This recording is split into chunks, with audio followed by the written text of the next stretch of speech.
orgullo que siento de que mis nietos hablen el catalán.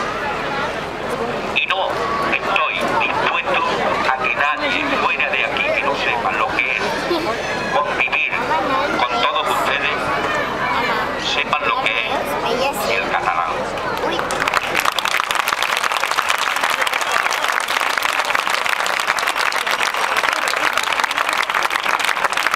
Por lo tanto, agradezco este movimiento que ha habido para que nadie